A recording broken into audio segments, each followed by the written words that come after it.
Och välkommen. Welcome to Sweden. Now I've just arrived at the little town of Luleå, which is about 600 miles north of Stockholm. And this is actually my first time in Sweden, so my first impressions, pine trees. I can see them, I can smell them. Now, I haven't quite reached my destination yet. I've still got about an hour and a half drive left, so let's get trucking.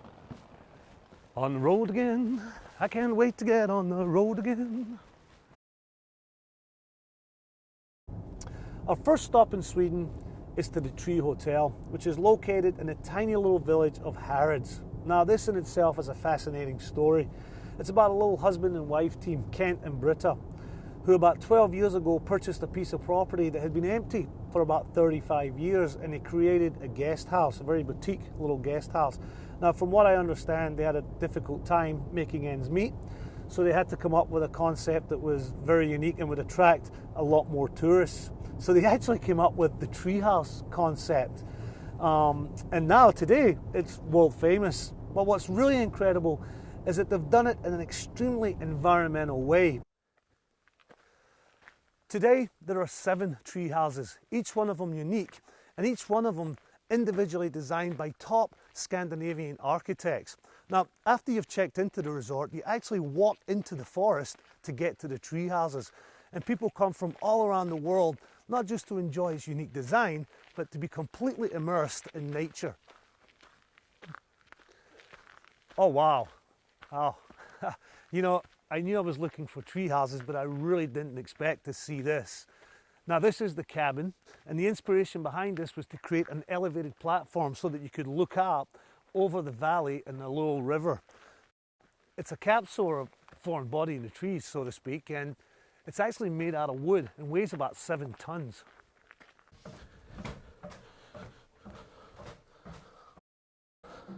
That's beautiful. So what really strikes you when you first walk into this treehouse is this incredible view, which is what it was intentionally built for.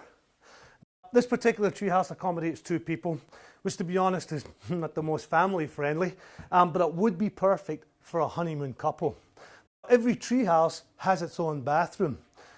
What they do here with the waste is really, really interesting, so let me show you.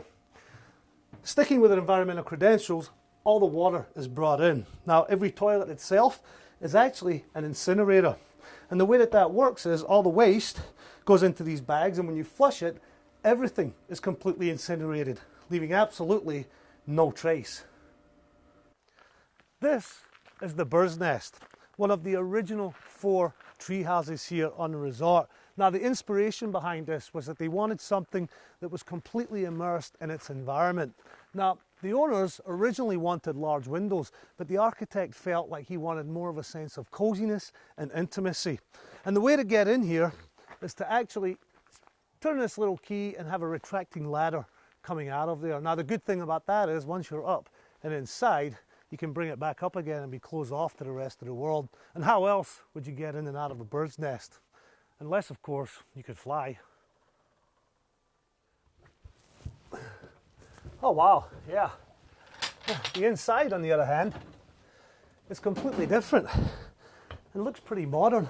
Now, by the time we close these doors again, it's quite a spacious little tree house that it can accommodate a family of 4, with the kids sleeping here in the bunk bed and the adults through here in the queen size bed, and a nice little roaring fireplace here for those colder evenings. Now, what's surprising is these little portholes, because you don't see these little windows from the outside because it's so well disguised, but it's fantastic for looking out into the forest. And what they've done is they've installed some fiber optic lighting in the roof, so it actually feels like you're sleeping under the stars. And of course, you have to share the nest with all these other birds that are used as decorations throughout. And I guess once the kids get old enough and leave, it's perfect for the empty nesters.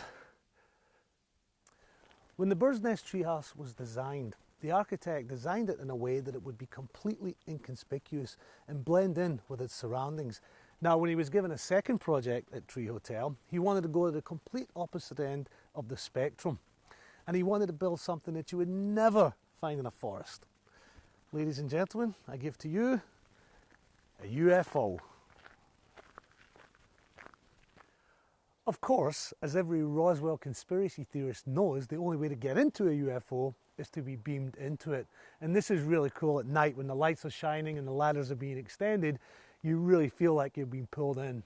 Now, let's be honest, it's every kid's childhood dream to spend the night in a UFO.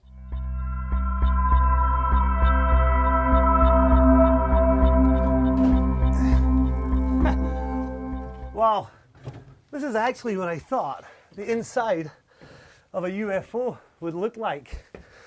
Now, the whole structure is made out of a durable composite material.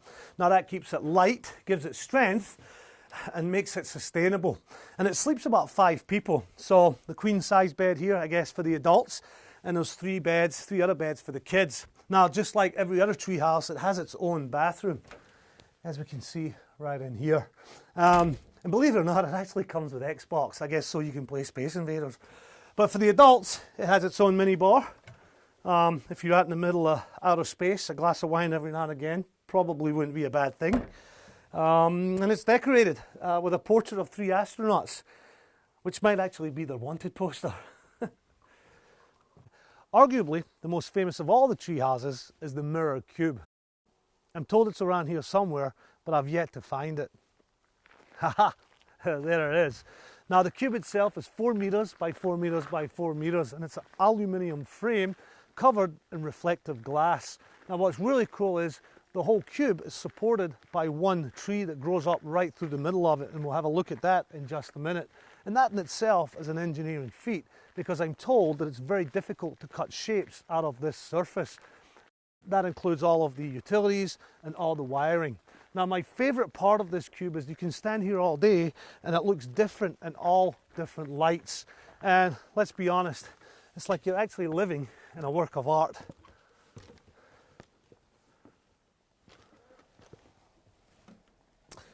So here we are actually inside the Mirror Cube. Now, the whole interior is made out of plywood with a birch surface. Now, there are 6 windows that gives an incredible panoramic view, including one in the roof. Now, the whole space is designed for about 2 people with a double bed, a bathroom, and a ceiling area. But what's really surprising to me is that the whole structure is supported by one single tree that comes up right through the middle of the cube. And to top it all off, you have your own private rooftop deck. The treehouse behind me is a rather confusingly named Blue Cone, and its design is based on simplicity and accessibility. And in actual fact, it is wheelchair accessible. The story behind the rather confusing name is that the architect had originally designed a blue cone. The cone would blend in with the shape of the trees and the blue would match the sky. But when he realized he was going to be next to and competing with the rather impressive Mirror Cube, the blue cone miraculously became a bright red cube. You gotta love those Swedish architects. It really is simplicity in both form and function. And downstairs you have a rather large bathroom, and over here you have an area that sleeps 2, and up these ladders you have a loft. And the whole interior is made much brighter because of this huge round window.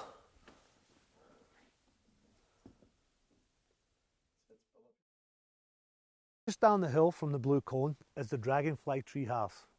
When they made it, they originally wanted to call it the 5-leaf clover, but when they opened, they thought it looked more like a dragonfly than a 5-leaf clover, and I kind of see that myself. Now, it actually weighs 22 tons, and it's supported by 10 pine trees, but it's made out of wood, and it has this sheet metal all on the facade that is designed to continuously rust so that it blends in with its surroundings, and it's accessed by a 15-meter bridge. I guess my favourite thing about the Dragonfly Treehouse is the view. From the toilet seat, no less. All kidding aside, this is one of the few tree houses here that actually has a shower. And again, what an incredible view. Now, I really like the interior here. I like the dark floor.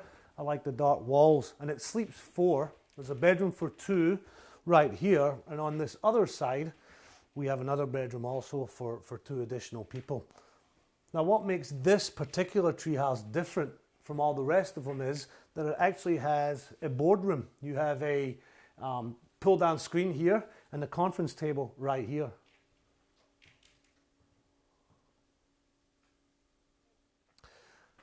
The latest addition to the Treehouse collection is the 7th room. Now they've built this structure 10 meters up in the trees so that you have an unobstructed view of the valley and the River Lowell. Now what I really like is that they've taken a photograph prior to the structure being built and they've pasted a life-size photo underneath the structure itself so you can see what it looked like before the treehouse was actually there. And just getting up there is an experience in itself.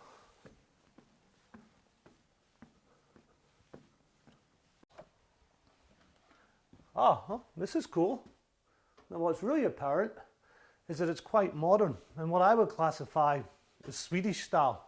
Now it is much larger than all the other tree houses, and what I really like is that it's mostly glass. Now Kent said it was designed specifically that way so that you could see the northern lights.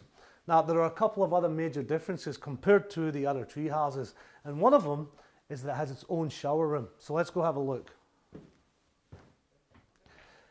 In keeping with their environmental philosophies, they've installed what is known as the shower of the future. Now how that works is that there's a huge tank that's filled up, and when you switch the shower on, 90% of that water is recycled and purified, and it actually only uses about 80% of the energy compared to a normal shower. What else would you expect?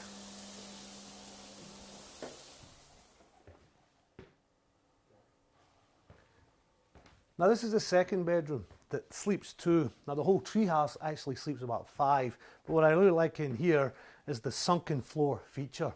Now out here, the whole center point of the treehouse is this net patio that the whole treehouse is focused around, and it gives you the ability to be outdoors, get a sense of being up in the trees, and it has an incredible view. Now all of the rooms are connected by this patio, including the master bedroom. Wow, and what an incredible view to wake up to. But that's not the only view they have, because in each of the rooms they've built these incredible motorized skylights, which means you can just lie in bed and watch the northern lights. Now that's all well and good, and it really is beautiful here. But the Tree Hotel is based on a genuine experience of nature, focusing on 2 main areas: ecological values and sustainability. Now, that's easy to say, so let's actually talk about some specifics. Now, when the tree houses are built, they're built on live trees, and no other trees are knocked down around the bottom to make room for them. All the materials are sourced locally from local construction companies, which puts money back into the local economy. Now, all the tree houses are very well insulated. They all have underfloor heating, LED lighting, which reduces energy consumption, which in turn is provided by a local green hydroelectric power station. Now I touched earlier on waste management, and there is no sewage system here, so all the waste is in fact incinerated, and the sinks are really efficient, and all that wastewater is collected and taken off every day. Now on top of all of that, all of the cleaning materials that are used are environmentally friendly, and all of the amenities that are supplied, your shampoos and your creams, are supplied by a Swedish company who focus on green products. And let's be honest, with an environment like this, you really want to take every step to leave no trace.